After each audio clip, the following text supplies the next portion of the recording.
마태복음 2장 1절로 12절에 나오는 그 동방박사들 이야기, 여러분들 이제 너무나 잘 알고 있는 그 동방박사들인데, 동방박사들이 참 지혜로웠구나 하는 것을 우리가 성경을 통해서 알게 됩니다.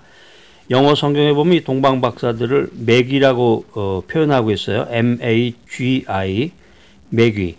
그러니까 매직이라고 하잖아요. 매직. M-A-G-I-C. 매직이라는 말에서 이제 C만 빠진 건데, 이제 거기서 이제 어원이 된 거죠.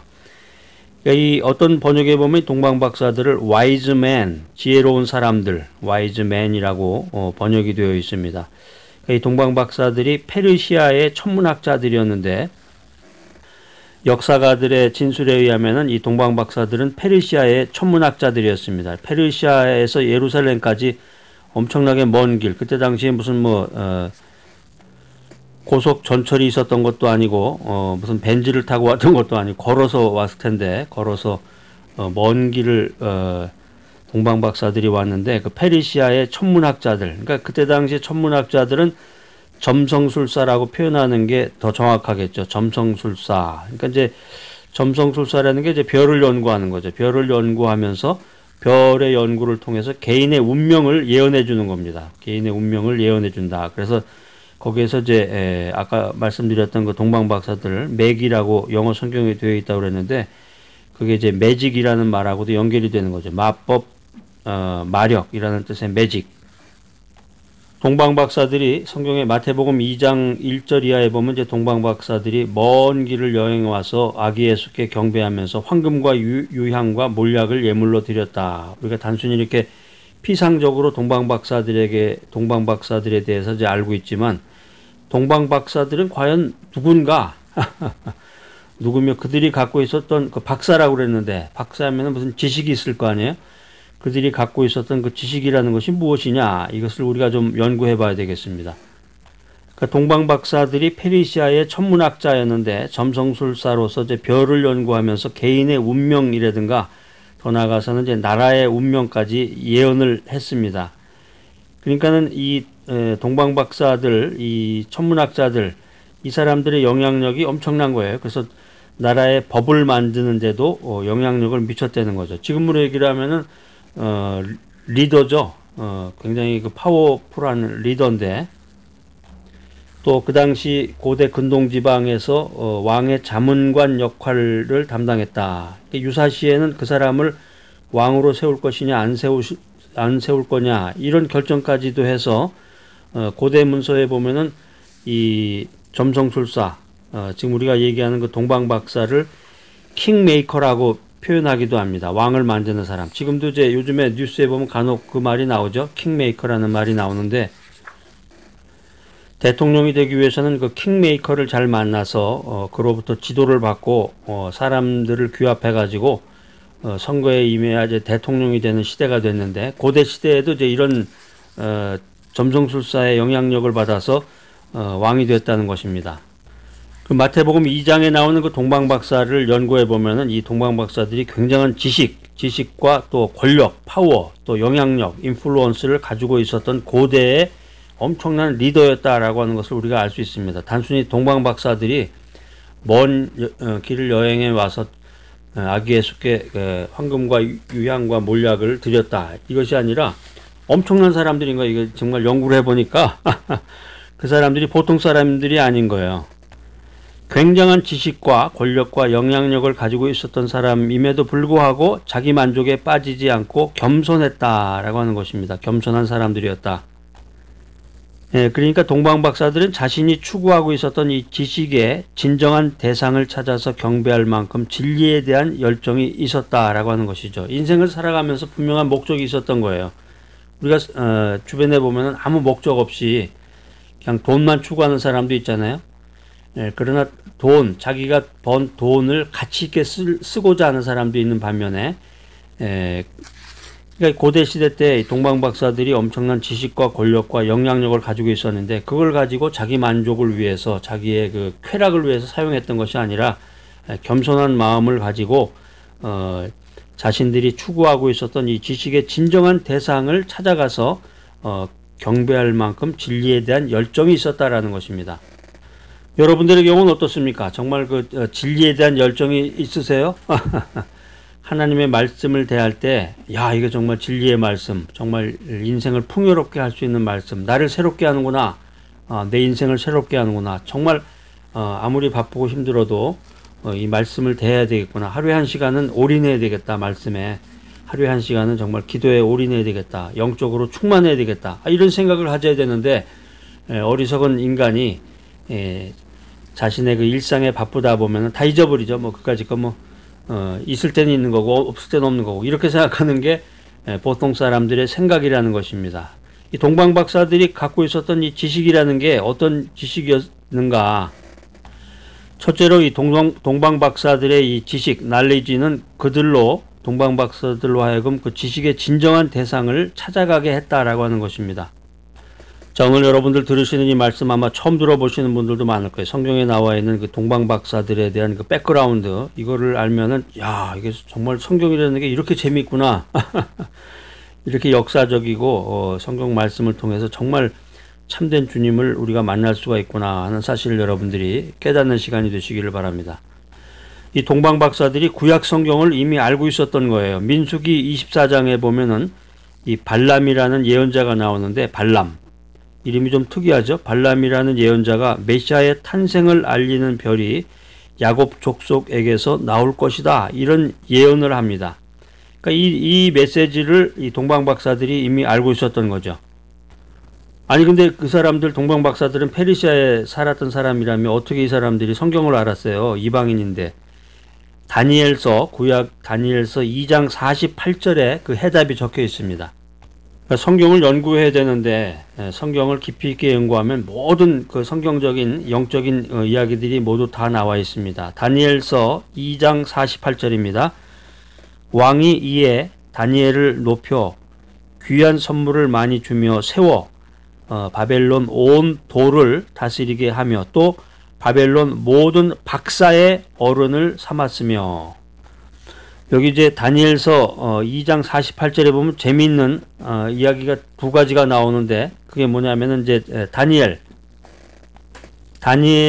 이제 바벨론 온 도를 다스리게 했다. 또 한 가지는 바벨론 모든 박사의 어른을 삼았다라는 내용이에요.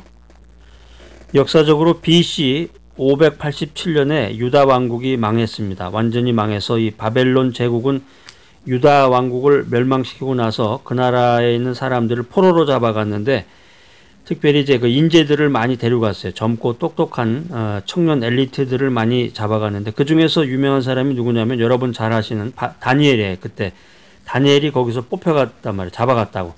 다니엘, 사드락, 메삭, 아벳느고, 이 네 명의 그 유명한 그 청년 지식인이 이제 성경에 등장하는데, 이 다니엘, 사드락, 메삭, 아벳느고가 포로였지만 이 포로된 나라에서 굉장히 출세를 하게 돼요. 특별히 다니엘은 하나님과 영적으로 교통할 수 있는 이 직관력을 가지고 있었기 때문에 굉장한 출세를 하게 됩니다. 어느 정도 지위까지 올라가냐면 포로였는데 포로로 잡혀가서 그 나라의 도지사가 됩니다. 또 다니엘서 2장 48절에 나오는 것처럼 다니엘이 박사의 어른이 돼요. 박사의 어른. 지금 이제 현대어로 말하면은 다니엘이 바벨론에서 그 나라의 유명한 박사들, 아까 제 박사에 대해서 제가 말씀드렸잖아요.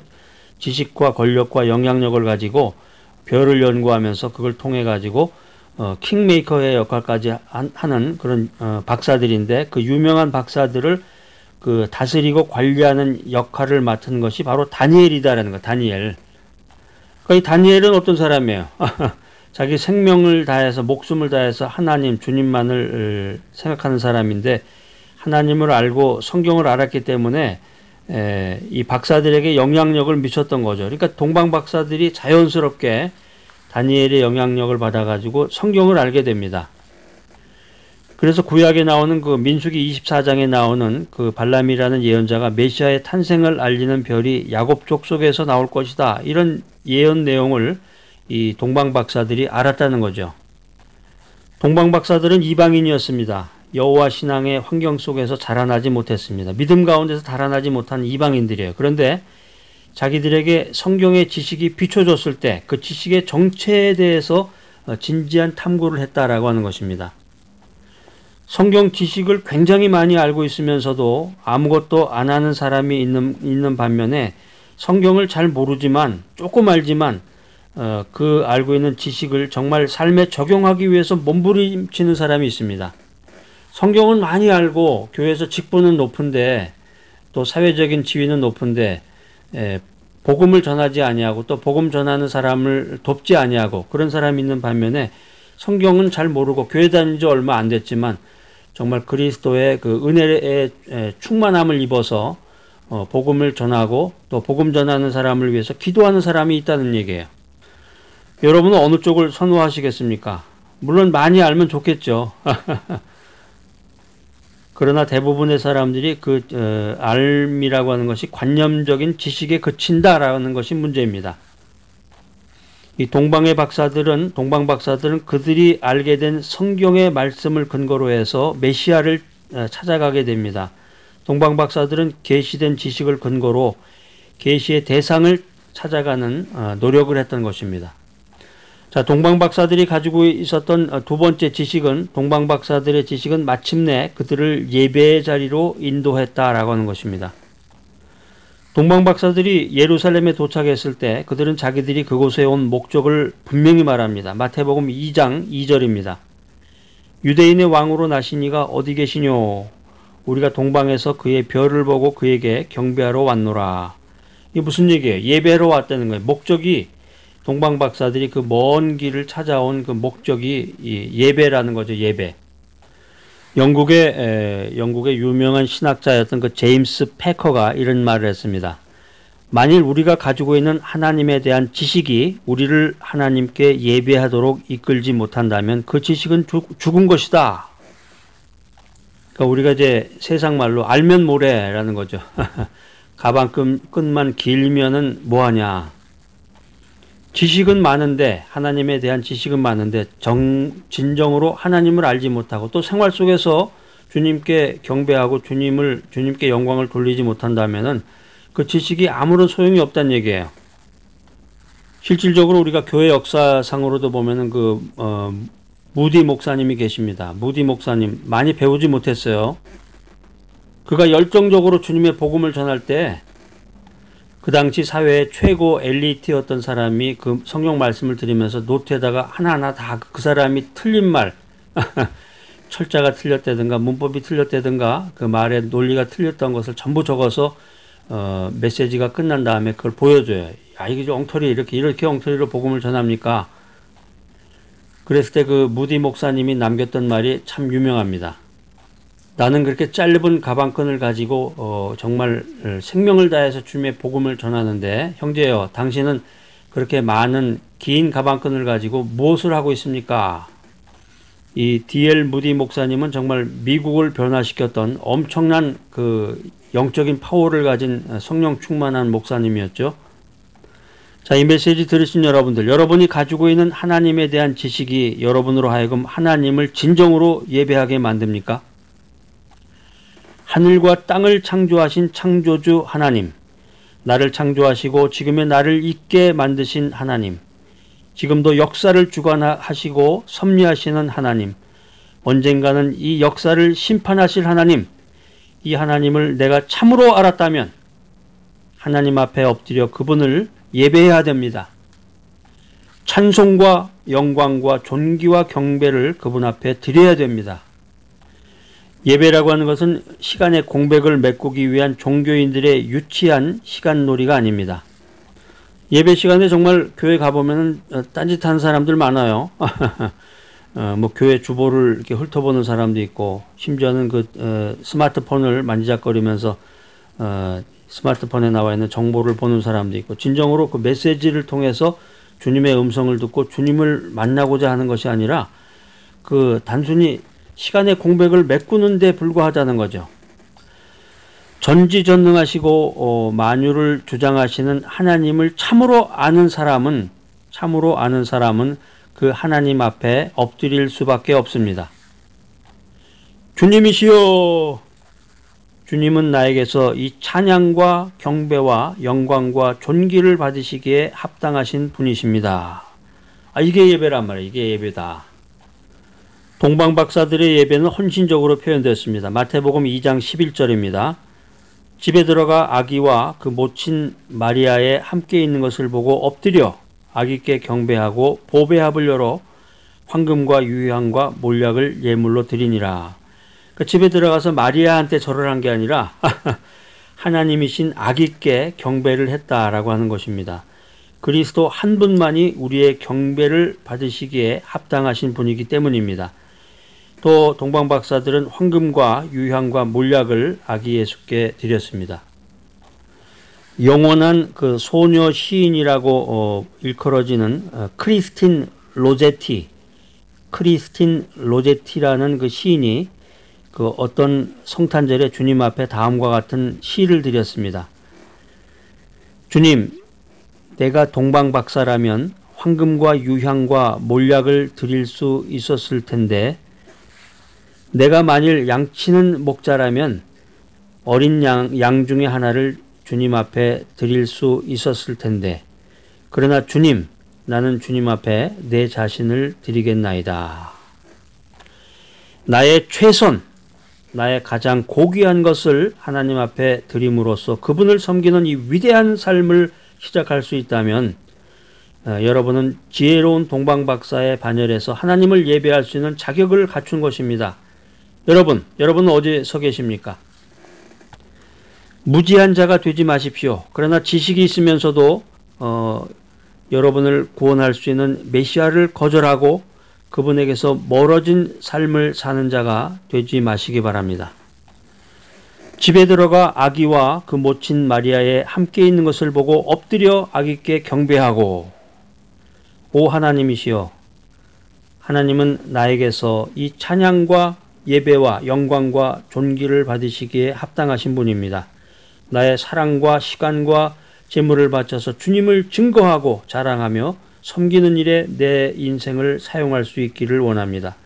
주님이시여, 이 기쁜 성탄에 무엇보다도 내 영혼과 내 애정과 내 인생을 주님 앞에 드리오니 나를 받아 주시옵소서. 이 헌신과 고백의 기도를 드리는 여러분 모두가 되시기를 간절히 기대합니다. 놀라운 그 이름, 우리 주 예수님께서 아주 놀라운 이름을 갖고 계시다고 구약 성경에 기록이 되어 있습니다. 여러분의 이름이 가지고 있는 의미는 무엇인지요? 예전에 어떤 분이 웃음소리를 해가지고 함께 모여있던 사람들이 굉장히 한박 웃음을 지었던 일이 생각이 나는데, 이름이 길레였어요. 길레. 근데 성이 주씨였다고 합니다. 그러면 이름이 어떻게 되나요? 주길레.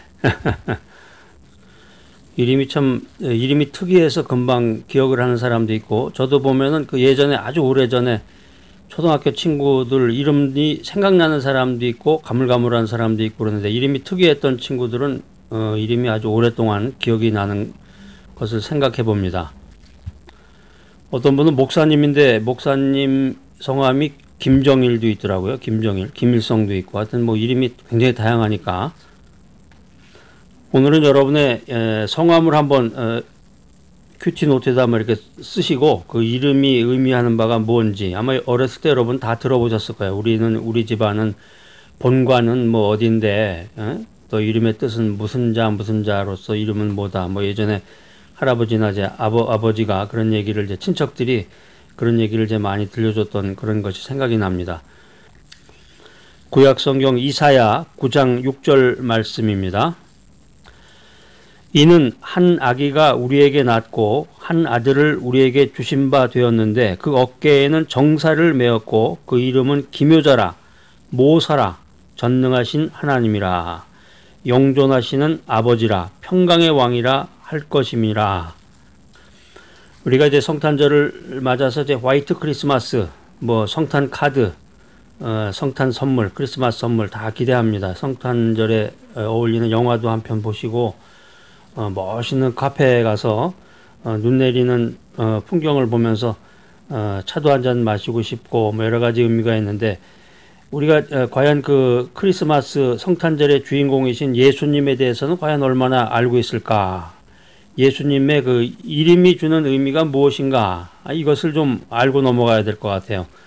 그 예전에 초등학교 때 아동부라고 그러죠. 예전에 이제 교회는 대개 보면 이제 아동부는 1층인데 되게 마룻바닥이 예전에 많았어요. 마룻바닥에 이제 앉아서 그 예배도 드리고 뭐 성국도 보고 영화도 보고 뭐 찬양도 하고 그때 시청각 교육이라는 게 참 그 시대 사회에서 제일 앞서 나갔던 그런 분야였는데 지금은 뭐 형편없죠. 지금은 교회 교육이 그렇게 사회보다 뛰어나질 못합니다.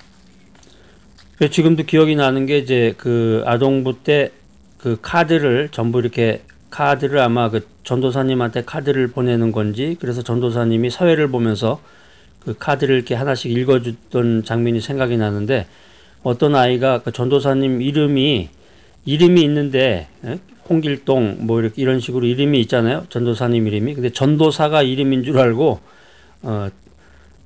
전도사라는 그 이름을 모르고서 전도사라는 그 직책을 이름으로 생각했던 기억이 나는데 오늘 이 이사야서 9장 6절에 보면은 그 예수님의 놀라운 이름들이 나옵니다. 기묘자, 모사, 전능하신 하나님, 영존하시는 아버지, 평강의 왕.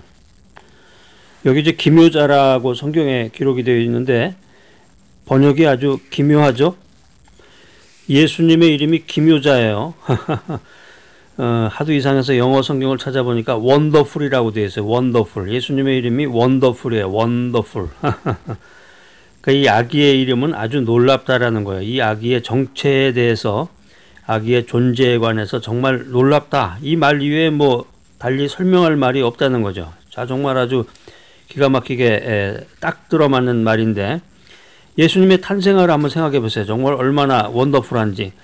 성령님을 통해서 동정녀 마리아의 몸을 빌려서 탄생하신 분, 또 예수님의 생애는 얼마나 놀라운 생애였을까. 그분의 기적과 사랑과 말씀을 통한 교훈들은 또 어떻습니까? 레슨들은.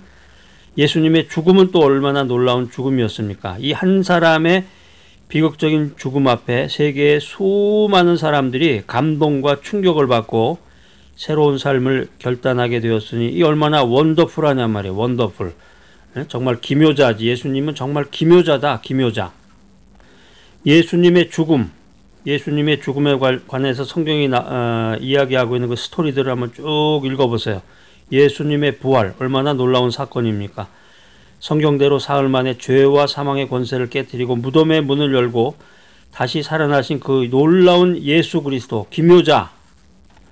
예수님의 재림은 얼마나 놀랍습니까? 영광 중에 천사들을 거느리고 천지와 우주와 역사를 심판하기 위해서 다시 오실 그분 예수 그리스도 기묘자이십니다. 모사라는 말은 이제 영어 성경에 보면 이제 상담자라고 나옵니다. 카운셀러죠. 카운셀러. 우리가 살아가는 이 현대사회 4차 산업혁명 시대라고 그러는데 정말 진정한 상담자를 필요로 하고 있습니다. 정말 고독한 사람들이 많고 고독사라고 그러는데 주변에 있는 사람들이 아무도 알지 못하는 사이에 죽어버리는 거죠. 불안과 공포와 허무 이런 영혼의 질병에 걸려있는 현대인들에게 상담자는 과연 얼마나 절실하게 필요한 존재인가. 카운셀러, 모사. 인생 살아가면서 내 고민의 소리를 들어주고 나를 이해해줄 진정한 친구가 필요한 때입니다. 우리들에게는 정말로 소리칠 광장이 없습니다. 외롭고 쫓기고 불안합니다. 상담자의 문을 두드려도 해결책이 없고 이 현대 상담 심리학의 가장 커다란 문제는 이 상담의 효과가 없다는 거예요. 상담의 효과가 없다. 상담학이라고 하는 것은 발달했지만 상담학의 고민은 점점 더 커져가고 있다. 진정한 상담자가 없는 시대에 진정한 우리의 상담자가 되시는 카운셀러가 되시는 모사 예수 그리스도를 여러분에게 소개합니다. 예수 그리스도께서는 전능하신 하나님이다. 마이티 갓입니다. 마이티 갓, 전능하신 하나님. 하나님께서 아기로 오셨습니다. 이 얼마나 정말 놀라운 사실입니까? 사람들은 이 엄청난 역설을 이해하지 못합니다. 만약에 전능하신 하나님께서 천군 천사를 집합시키고 군대를 거느리고 칼과 유도탄과 핵무기로 무장하고 오셔서 야 회개하라 나를 믿으라 이렇게 말했다면 얼마나 두렵겠습니까? 그러나 하나님은 구유의 아기로 탄생하셨습니다. 이것이 미라클입니다. 누구든지 아기로 오신 하나님을 만날 수 있습니다. 발에 흙이 묻은 사람도 이 구유에 누이신 아기를 만날 수 있습니다.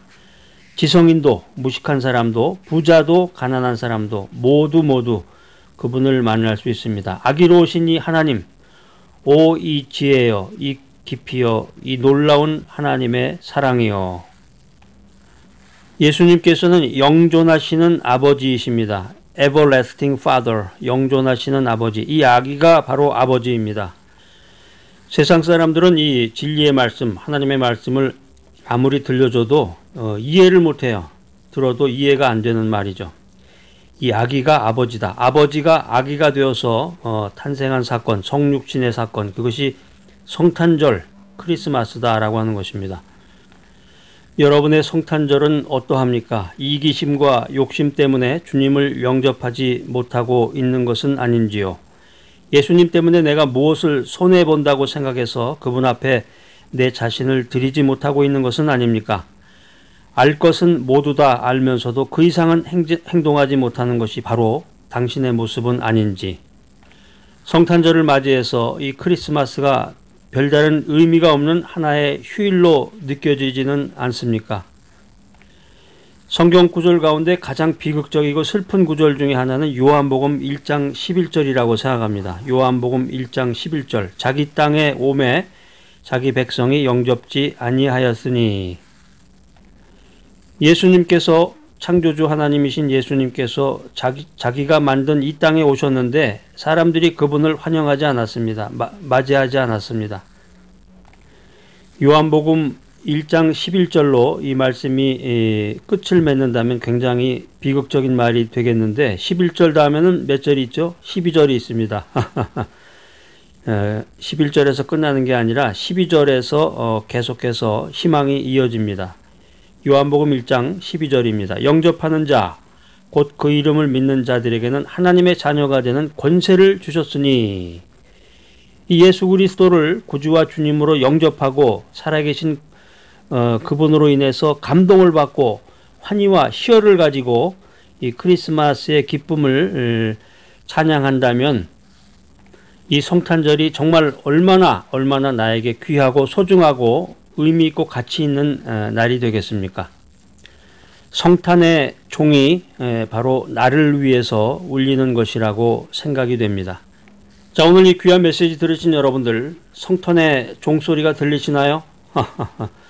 성탄의 종소리를 들으시면서 예수 그리스도를 나의 마음과 삶 속에 받아들이고 예수 그리스도를 위해서 살아가는 귀하고 복된 여러분 모두가 되시기를 간절히 기대합니다.